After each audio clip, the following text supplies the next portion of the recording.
Assalamualaikum warahmatullahi wabarakatuh.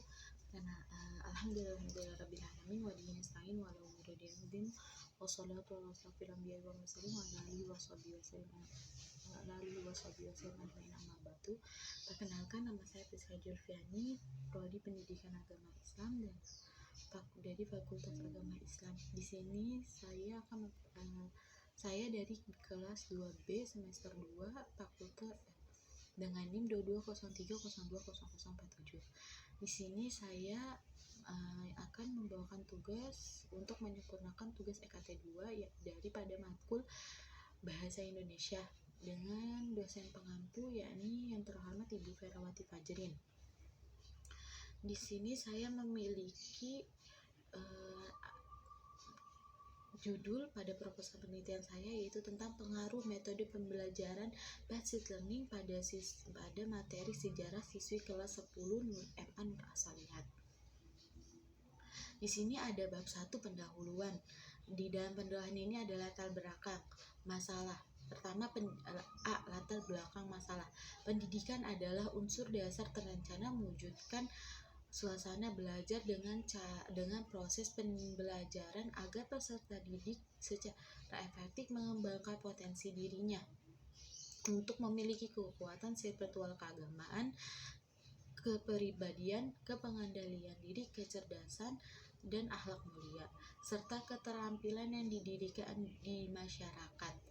Dan demikian adapun pengertian pendidikan pada Undang-Undang nomor 20 tahun 2003 tentang Sistem Pendidikan Nasional, dan konsep tersebut terdapat beberapa hal perlu diperhatikan. Proses pembelajaran peserta didik diarahkan agar peserta didik mampu mengembangkan potensi dirinya. Pengembangan potensi itu masyarakat bahwa pendidikan harus berorientasi kepada pendidikan didik pada peserta didik. Artinya peserta didik harus dipandang sebagai organisme yang sedang berkembang dan mempunyai potensi. Tugas pendidikan ialah mengembangkan potensi itu. Tujuan pendidikan nasional adalah berupaya untuk memperluas dan melakukan pemerataan pendidikan yang bermutu tinggi bagi seluruh warga negara Indonesia secara optimal. Sebagai mewujudkan tujuan tersebut, maka pembelajaran merupakan suatu proses aktif yang memerlukan dorongan dan bimbingan agar tercapai tujuan pendidikan yang dihendaki. Tujuan pendidikan yaitu agar peserta didik memiliki spiritual keagamaan, pengendalian diri, kecerdasan, kepribadian, dan berakhlak mulia, serta keterampilan yang diterapkan dirinya kepada masyarakat, bangsa, dan negara. Hal ini berarti proses pembelajaran untuk diarahkan untuk pembentukan sikap dan kepribadian. Dalam upaya pembelajaran terdapat beberapa komponen yang diperhatikan. Komponen tersebut antara lain tujuan pembelajaran, materi atau bahan ajar, strategi belajar mengajar, evaluasi penelitian. Kutipan dari Rusman 2011 Juni 2011. Komponen tujuan pembelajaran, proses dan hasil belajar yang diharapkan dicapai oleh peserta didik. Sementara itu, komponen strategi belajar mengajar mencakup tentang pendekatan pembelajaran, strategi pembelajaran, metode pembelajaran, teknik dan taktik pembelajaran. Pada dasarnya komponen ini menggambarkan tentang pelaksanaan pembelajaran yang berlangsung di kelas.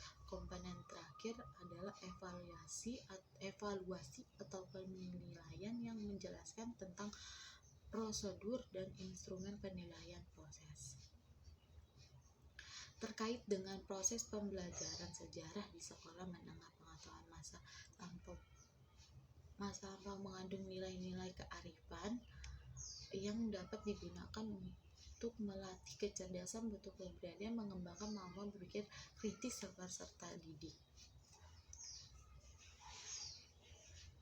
Dengan demikian, pembelajaran sejarah memiliki arti strategi dalam pembentukan watak, syarat dengan ajaran moral dan kearifan yang berguna dalam kehidupan sehari-hari. Peranan sekolah sebagai tempat pendidikan menjadi sangat penting kedudukannya untuk mewujudkan tujuan-tujuan pendidikan. Madrasah MA Nur Salihat sebagai penyangga pendidikan tentu berupaya untuk mewujudkan tujuan-tujuan pendidikan tersebut. B. Identifikasi masalah. Identifikasi masalah berdasarkan latar belakang di atas, maka ditemukan beberapa masalah yang dapat diidentifikasikan sebagai berikut. Diidentifikasikan sebagai berikut. 1. Model-model pembelajaran sejarah di dalam madrasah masih bersifat konvensional. 2.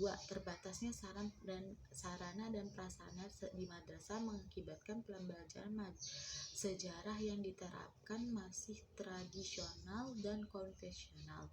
3. Madrasah Aliyah Nur Salihat memiliki karakteristik khusus, baik struktur organisasi, administrasi, dan proses pembelajaran.